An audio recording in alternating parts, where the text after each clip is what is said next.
Buen día, el día de hoy les vamos a presentar el informe de laboratorio número 1, el cual tiene como nombre obtención de curvas de calibración y rendimientos en fermentación y en la fase líquida. Mi nombre es Laura Valentina Araki, junto con mis compañeras María Victoria Motato y Juanita, les vamos a presentar lo que realizamos. Bueno, en esta diapositiva vamos a hablar sobre los métodos utilizados para cuantificar azúcares reductores. Manejamos dos métodos, el método DNS y el método de Nelson-Somogyi. Primero tenemos el método DNS. Este utiliza el reactivo ácido 3,5 de nitrosil salicílico y los azúcares reductores reaccionan con este reactivo en medio alcalino y bajo calentamiento, produciendo un compuesto coloreado. La intensidad del color se obtiene, está relacionada con la cantidad de azúcares presentes en la muestra, y es por eso que podemos medir la absorbancia mediante un espectrofotómetro, generalmente alrededor de los 540 nanómetros, y en términos generales, mientras mayor sea la concentración de azúcares reductora, mayor será la absorbancia, siempre dentro del rango en el que se trabaja el método. Por otro lado, tenemos el método de Nelson-Somogyi. En este caso, los azúcares reductores reaccionan con iones de cobre en medio alcalino, reduciendo el cobre y generando posteriormente un compuesto coloreado, mediante los reactivos del método. La intensidad de esta coloración también es proporcional a la concentración de azúcares reductores y se determina mediante espectrofotometría.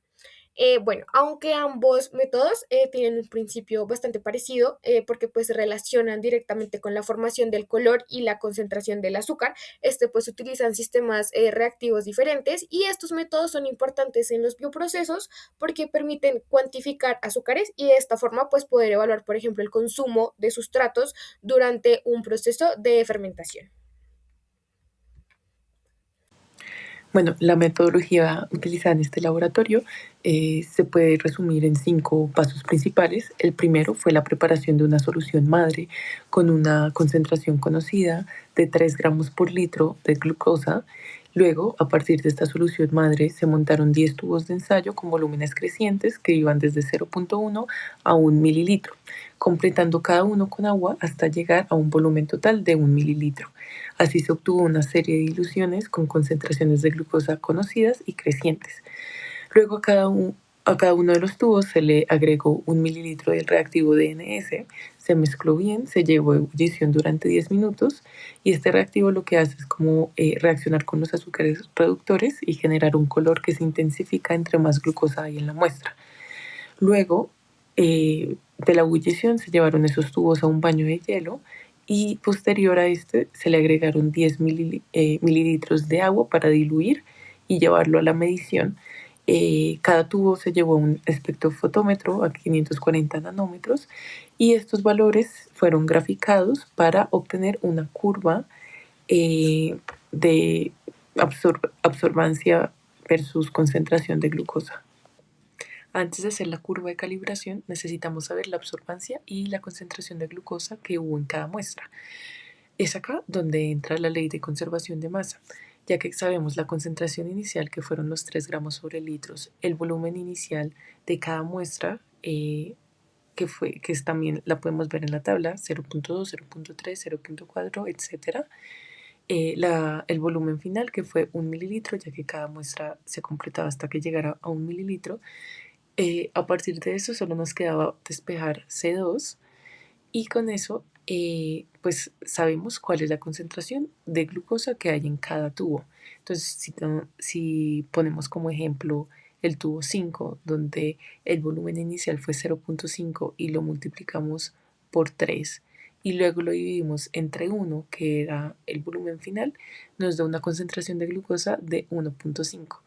Como todos los tubos siempre tuvieron un volumen final de 1 mililitro, entonces la fórmula es muy simplificada, ya que en cada uno simplemente hay que multiplicar por 3. Ya teniendo los datos de glucosa, lo único que se hizo fue graficarlos junto con su dato correspondiente de absorbancia. Hay que tener en cuenta que para tener un R más cercano a 1, lo que hicimos fue descartar la primera dilución, que era la de 0,1. Y bueno, la ecuación que nos da es la que se ve en pantalla. Esto es muy importante porque, digamos, si tenemos la absorbancia de una sustancia desconocida y queremos saber la concentración de glucosa, podríamos utilizar esta ecuación simplemente despejando la X. Para los métodos para la cuantificación de etanol, tenemos por un lado el HPLC, que nos permite separar y cuantificar los componentes de una muestra. Para cuantificar el etanol se prepara una serie de soluciones estándar de concentración conocida. Para cada estándar se inyecta en el HPLC y se obtiene una señal cromatográfica, generalmente relacionada con el área de pico. Con los estándares se construye una curva de concentración de respuesta instrumental contra concentración. Luego la muestra desconocida se analiza bajo las mismas condiciones y su concentración se determina utilizando la ecuación de la curva. En fermentaciones, el HPLC puede utilizar columnas de intercambio iónico y detección por índice de refracción para cuantificar simultáneamente etanol y otros metabolitos. Y por otra parte tenemos la cromatografía de gases. Debido a que el etanol es volátil, puede separarse mediante una columna cromatográfica y luego detectarse, por ejemplo, mediante un detector de ionización de llama. Y al igual que en el HPLC, se utilizan estándares de concentración conocida para construir una curva de concentración y posteriormente calcular la concentración de etanol de la muestra. Y la cromatografía de gases se ha utilizado específicamente para cuantificar etanol en líquidos de fermentación, incluso mediante muestreo de espacios de gas.